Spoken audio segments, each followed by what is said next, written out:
Hello, I'm Gideon Hodge, and this is Beer Country.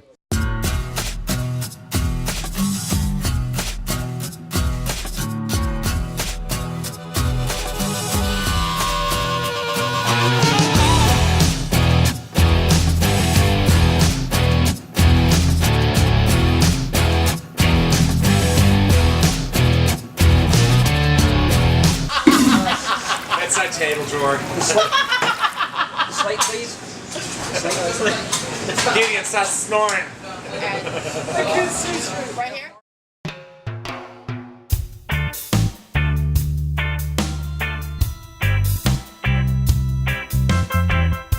Here we are with Shane Glocken from Second Line Brewery. Shane Glocken is one of the brewers at Second Line Brewery. I am. Can you tell us a little bit about Second Line Brewery? Yeah, Second Line Brewery, it's been open a few months. It's one of the newer breweries in New Orleans. Excellent. We have a tap room that just opened 4 weeks ago in Mid-City, where the brewery's located. All right. And things are going great. We'll be there soon. Yeah, definitely. Everybody's welcome. All right. Party at his place. Yeah. And we've got Chef Matt with us. Thanks for joining us. Hey, glad to be here. Having fun today. Want to say hi? No. I'm just kidding. They're over there. I'm just. Great. All right. So what are the beers we're trying out here from Second Line? We're trying out two of our three flagship beers. Okay. We're trying out the IPA and our Batcher Ale. The Batcher is named after that piece of land that lies between the Mississippi River and the levee. Okay. It looks like lemonade. It does. It's actually a hybrid of a cream ale. It's we sort of tend to call it our summer session ale. Okay. It's super effervescent, super light, low in IBUs, like New Orleans Wellers, to be drank all year round. Excellent. You mind if we try this one? Oh, definitely, please do. All right. If you want to hit that one, and then Wow, you're acting like a gentleman for once. once. All right, let's try this out. Ooh. Got a bit It's of got a a burst. yeah, like an effervescent type of flavor to it. It's like explodes in your mouth. So what are the different flavors we're tasting here? Well, the main thing about the beer is it's unfiltered, and we do that for a reason. When you filter beers, you tend to take away a lot of the flavor, but you need to filter if you're going to have the beer to go long distances far away outside the city. Our beer primarily at the moment is just for New Orleans, so we can keep all that flavor, all that goodness in there. Straight unfiltered here in New Orleans. Uh-huh. Be jealous. This is a dirty beer, and it's delicious. Yeah, we use, at the brewery, we use an RO water system. The water system, we can adjust the water to whatever profile that we want. Okay. Yeah, Excellent. yeah. So And- basically, you are the key master. The key master to water, yes. And and tell us a little more about this one. This is the IPA. We kind of went a little old school with the IPA. We wanted to go back to the roots of IPA and not have it as hoppy because it was going to be our flagship. We wanted it to be really well balanced. We have about 5 different hops in here. I can taste it. Yeah, and Totally. we really want the flavor to mellow out. But yeah, it is very mellow. Yeah. Like you definitely taste the presence of toppiness. Yeah, this is an extremely well balanced IPA. Yeah, it's 6.5. IBUs are 68 IBUs, and that. But this is something Wait, that what was I that? kind of think would be really good with I didn't hear you.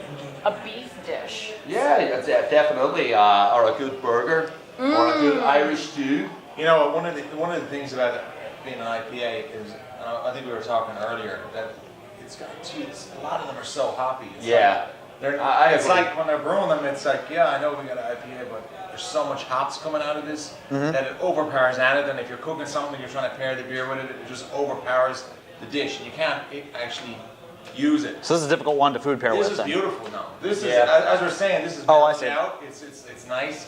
It's got a good pairing. It's good. This would go great with like a beef dish or something like this. Oh, definitely. Absolutely. All right. So what are some dishes that you would pair with this? You said beef. Well, yeah, this would be perfect. We have a Shepherd's we pie, use maybe? Like no. We have a hanger steak, which is like a thin piece of meat, seared, marinated.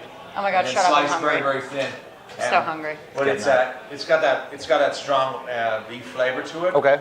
But you can imagine, I can imagine just tasting it right with this and it being marinated in that vinegar, Yeah. spice to it.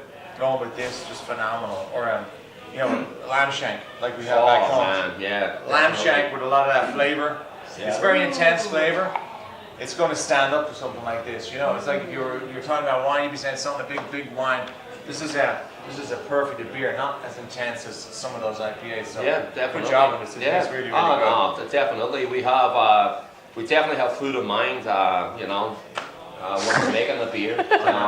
We'll get a lamb shank going in a minute. Definitely. All I know is that when you're cooking, can I join? Oh, of course. Yeah, of course. We'll get Yeah, we have a chef's table We can downstairs. leave. Is he coming tomorrow night? Yeah. And you know what? This would be great with an Irish breakfast. Oh, I have to say that, yeah. being from Ireland, you know. I had an Irish breakfast here on the weekend, and it was fantastic. Oh, it's delicious. So what consists of an Irish breakfast? It's sausages, rashers of bacon, not their skinny bacon, nice thick cut of bacon. They do and white sauteed mushrooms, black and white pudding, baked beans, and some potato bread. Yeah. You don't leave the table hungry, And- that's for and- sure. And wheaten bread. It'll last you the whole day. Yeah. Just cut. You're saying that these are 2 of your 3 flagship Yeah, brews? the other flagship is the Pale Ale as Okay. well. So we started with those 3.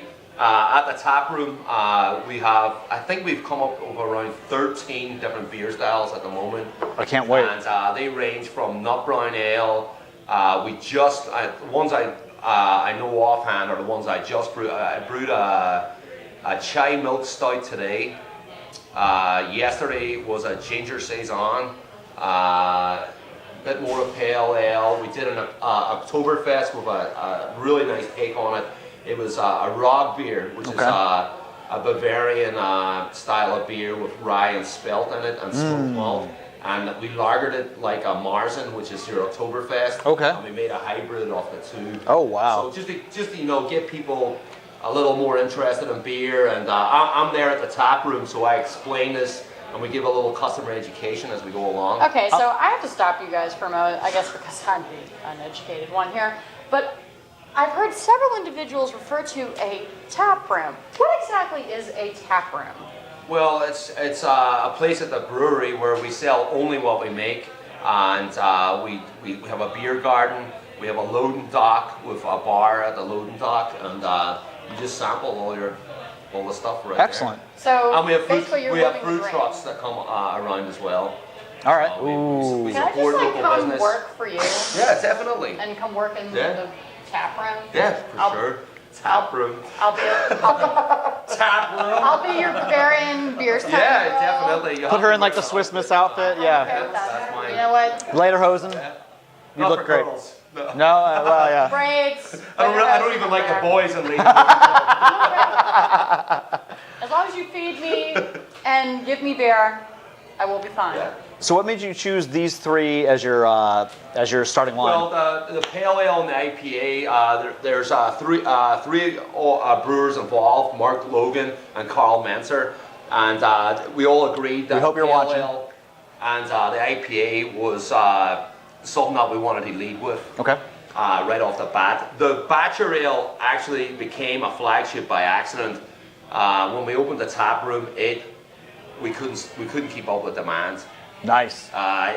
Because of its the lightness of the beer. It's a beer for everybody, and even people that didn't like beer were like, I really like this, and they would come back for more, and it ended up almost being like 35% of what we sold in those days. Wow. And we had 7 different beers on at that time, and by the end of the day, we kicked 5 of the 7. I gotta be honest, I'm not even a big IPA drinker. Yeah. I'm more towards the stout porter end of the spectrum, but I would drink this all day. It's just got such an even flavor to it. Well, it's fantastic. we make a fantastic porter, and we make our water to the Dublin Liffey profile. So we use the same water as what they used in Dublin when they made Guinness back in the day. And speaking of Dublin, I have to ask you guys a stupid American question, only because of the fact that I have you two here in my presence. Coming from the culture that you guys do and the sorts of beers that you've had at your disposal all of your life, in comparison to what you have available here in the United States, what do you think is the biggest difference between beer that's brewed over in Ireland and beer that's brewed here? I'll tell you. Yeah. I mean, you can pipe in. Yeah, I mean, definitely. One of the things is, you know, a lot of the beers back in Ireland are their profiles from the 1800s, 1700s. This is something that does not change. So it's been a recipe that's... So if I do a beer, Yeah. for me as a chef, I go to do a beer. I know exactly what I'm coming up with. But for you know, Shane, we're doing a beer dinner with him in the coming month. We're going to actually, you know, work together to make food menu and the beer match pair together. Exactly. You know, I want to be here when that it's happens. absolutely, you know, when this works out, and it happens every now and again, especially when you can sit down and you can talk and say, hey, this is what I'm doing, and you can actually work with the person, Yeah. and they can brew according to what they think, and you both minds work together, and Yeah, you you get this bounce thing off that each other. just works perfectly together. You come up with it's a fantastic beer dinner, and people are like throwing themselves, going, "This is awesome! Let's do this again." But you hit it that time. One of the the things that comes to mind is that if I was to call up one of those old breweries back home and say, hey, for example, as we did with you, we had some very famous person coming into our chef's table in the kitchen who wanted to have something individually made for them. They were getting engaged. They were in New Orleans. They wanted to have a private time, great dinner, great food. I was able to go to Shane and say, hey, Shane, can you pull this off? Can you do this? Can you come in? We can do those. That's what you can do. You can take, not just make it an experience where you've got, hey, this is a regular beer and here's the food that we paired with the beer. Yeah. You can say, hey, look, this is something you're tasting and you're going to never taste it again because he's made kick-ass beer. We've made this dish that goes with it. Both of them coming together at one moment in time, bam, that is it. It's a marriage of sensories, There's an old Irish saying, you eat with your eyes and you drink with your nose. That is not the first time I've heard that either. Huh. It's, My family's from Ireland too. it's Only at Irish House. Marriage of senses. All right, you had a I think question? Jonathan Swift said that. All right. No, you got Worst beer experience? Yeah. All right. So, gentlemen, what is the worst beer experience that you think you've ever had? Waiting for my next one. Oh God. All right. I'm going to tell you a beer experience I had where we used to braise this beef, and we used to use it. We used to use a kind of a stout. And this guy told me, "Oh yeah, what, chef?" And he's a guy in charge, so you actually think he's going to have it together, but hey, they always You would hope. you're wrong, right? Right. He's like, "We got this. I took some of the beer, I mixed it together. I took some of this and everything. And it's bloody awesome. It's going to be great." Just like And that. you know what? Time and time again, never go with somebody that tells you it's awesome. You've got to taste it. You got to see what's going on. Right. So we sit down, and these people sit down and are having a meal, and what we're doing, and we're going. And he comes over and he explains how this thing tastes, and in his mind, it tastes great. Basically, he was a He cheap car self-convinced salesman. himself. So we He was a cheap braised car this stuff in salesman. a mixture. It was of- psychosomatic. a mixture of beer that just didn't work out. In his world, it was did amazing. Not taste good. So I was like, "What did you just do? What have you I done? want to strangle you. It's called laying a Eat smackdown. the leftovers. Choke on the leftovers." I gotta be honest, the idea of Chef Matt force feeding you bad leftovers terrifies me. That scares the crap out of me. So anyway, And I'm gonna that was second my that worst one. beer experience, and it's kind of like food and beer related. If I had to ask one more question, what would you Go say? ahead. Well, Since we're here, since we're here, what do you think is the most important aspect of brewing beer, in your opinion? I'm going to be different to him, so he's Yeah. going to have to talk about it first. got really and then I'll somber tell all you. of a sudden. I truly think the most important. It sounds boring, and it's something. Brewing beer, and a lot of brewers will agree with me. It's 90% janitorial work. Sanitation, hands down, is the most important thing. If you don't have the smallest piece of what you can't see can affect the flavor of a batch, and no one likes pouring beer down the drain. Thankfully, No. I've never had to do it myself. But I hope never to. Sanitation is the key importance. It really is. All right. Does it affect Because you're the way that it brews? you're brewing this beer, and it's brewed over a long period of time, like cooking a slow cooked meal. But then you're fermenting it You know, in a tank, it gets left alone, and you keep checking it daily, and you know, and it to me, it would break my heart to ever like have to pour a vessel of beer down the drain. Hopefully, I think I we'll would. never let I that would do happen. that leftover thing. I'd force feed myself, just as a reminder, never, you know, never to fuck up ever again. You know? Think about what you've done.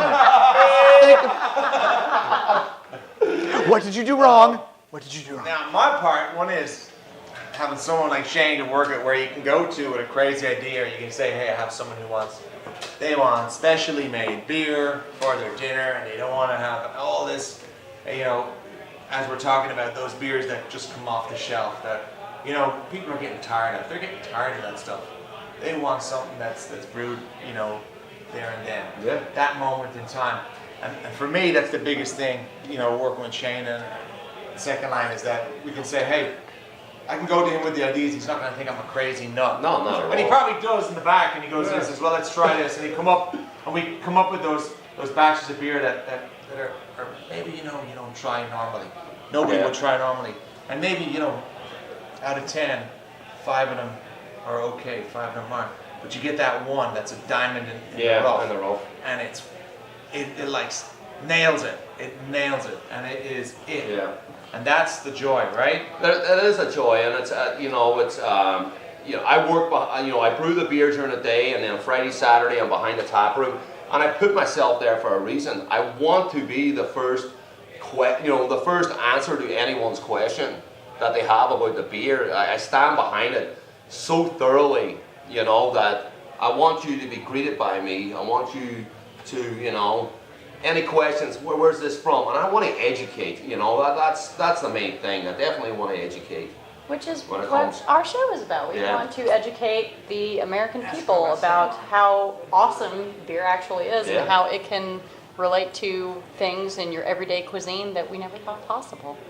So tell us a little bit about Second Line, how you started, what made you choose that name? Well, the second line was started by Mark Logan and Karen Logan. Okay. They were, you know, working in their jobs, and Mark was always an avid home brewer and a very good one at that. And they both of them took a course in University of Santa Cruz. Okay. And they took, you know, starting your own brewery course, just, you know, for shits and giggles, and it became very, very serious. Brewery 101. And, Shits and giggles. You know, Karen being a native of New Orleans, they came back here from Alaska with the purpose of opening their brewery. And they got in touch with myself and Carl Menser, and we were completely sold on it, you know, instantly. So, and we've, you know, never looked back since. So, I'm looking, you know, strongly to the future, looking to really tear this city up. I can't wait, and I believe it. I see that you've got some great beers here. I really want to try that chai stout you were talking about. Man. That sounds like a dream come true. Obviously, it was just the wort that I tried today, you know, and man, it was. And making it was smelling it. I was like roasted barley, pale chocolate malt. It was something else. When you spout ingredients like that, it just makes me hungry. When can we try this? It'll be ready at the tap room next weekend for sure. So I'm gonna write my number down for you. Yeah, I'll take it. No, Oh, definitely. now what is the meaning of the name? Is there a meaning Well, behind it? it's you know, a New Orleans second line. You know, Okay. Everybody loves a parade in New Orleans, so We do like our parades Second here. line, you know, if you think about it, your second line when someone dies, your second line when someone gets It's a married, celebration, wedding, you know, celebration. And you drink it all those times too. it's You sing and you Party. parade and it's music and Yeah. it's just people having fun together. Yeah. It's a celebration. It's a celebration, you know, and it's a coming together of people, you know. It's people come to a second line that maybe haven't seen each other for a while. It's a gathering, you know. And it's social. And what's the one thing that binds people, everyone? Beer. Beer. Beer. Beer is what And binds good food. people. Yeah. Remember that. Good times, good food. Yeah. All right, well, thank you so much for joining us this evening. No problem. Thank you for having us. Definitely. Thank you for making beer. As we say in Ireland, sláinte. Sláinte. Sláinte. I remember the first time I saw that. I was like, what's this restaurant called? Slaint's? Slanty. Slanty. Cilantro. All right, thank you so much for coming in tonight, and you all have a great night. Thank you so much.